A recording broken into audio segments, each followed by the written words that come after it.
Hello and welcome to another LEGO Bootleg review. Today we're taking a look at KOPF set KF6110 containing just a bunch of Joker minifigures.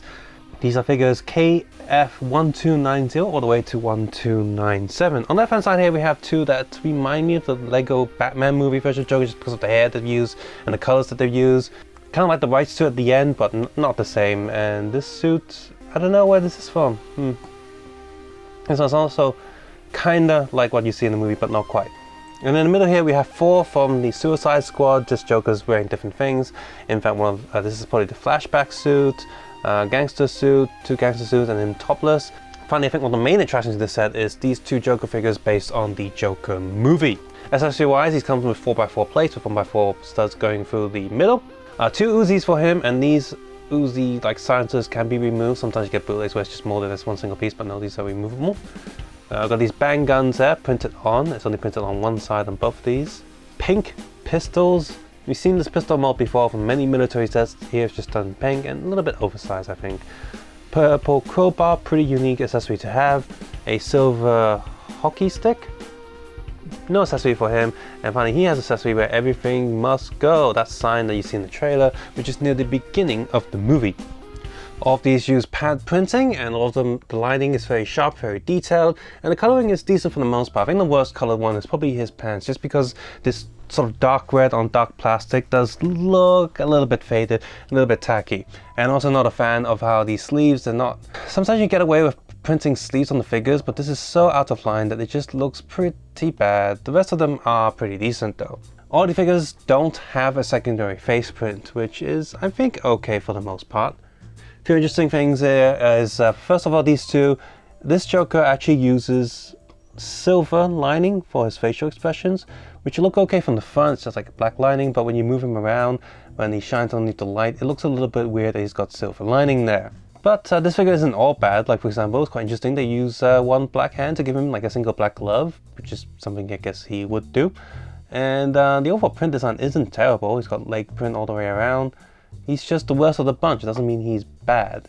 This Joker is pretty standard, to be honest, and he actually has a bit of torso print, just a bit of folding there from his suit. And they've given it a soft fabric piece, a little bit of shoe print on the back. Next to this Joker, while it has the Jared Leto Joker look, the suit itself is also heavily based on very classic Alex Ross version. So you sort of see this one in the dream sequence, but if you just want like a classic Joker suit, replace the head and the hairpiece and you have a pretty classic Joker with this figure. He also has this soft fabric piece on the back, but if you don't want to use it, it is printed on the leg piece itself, and on the side there he also has a bit of suit print on the side torso. Back print is pretty simple, standard. Next up we have this one, this sort of gangster look, and the torso itself is actually molded in a metallic silver plastic, so that's nice. The rest of it is just printed in a silver coloring though, and it's lined up pretty okay. Another gangster Joker there with his jacket. The chrome effects are printed okay. Is he wearing pants with bat logos? That probably makes sense. Bit of these on the back. Topless Joker, of course, has all his tattoos and details of that going all over the place on the arms. And see, this side of the arm is different. Yeah, both sides of the arms are different. And more tattoo weird stuff on the back. Cake me. Okay. And then we have the first clown look of the Joker in the Joker movie. I like that they used this headpiece. Like, he's not bald, but they used this bald piece as part of his costume look, and I think that's pretty smart. That makes sense. Side printing all the way around, pretty awesome. And the detail of his socks showing up between his pants and shoes. And we have the final look of the Joker there, a bit more smart. Looks good all the way around. Yeah, pretty good minifigure. Definitely a fan of sets where you have the sort of same or themed characters all put together. Well, it's nice, it's exciting to see, you know, sets with random figures here and there and get some random and new inclusions. Sets like this is a great way just to collect a particular figure or theme of figures that you just kind of want.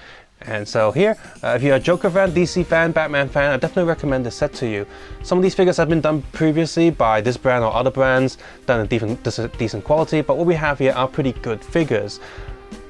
I do remember there were a bunch of figures based on this Joker that weren't very good, so if you do have those, then this is definitely an upgrade you want to pick up. But of course, for me personally, the best highlight here is these two figures based on the Joker movie. I enjoyed the movie. I didn't think it was like amazing, but it was a good movie, and I do want to see more DC movies in that vein, and in that sense I also like seeing minifigures based on that movie. Pretty awesome. Subscribe, suggest and comment below, and of course take care and have a nice day. I'll see you guys soon. Bye bye now.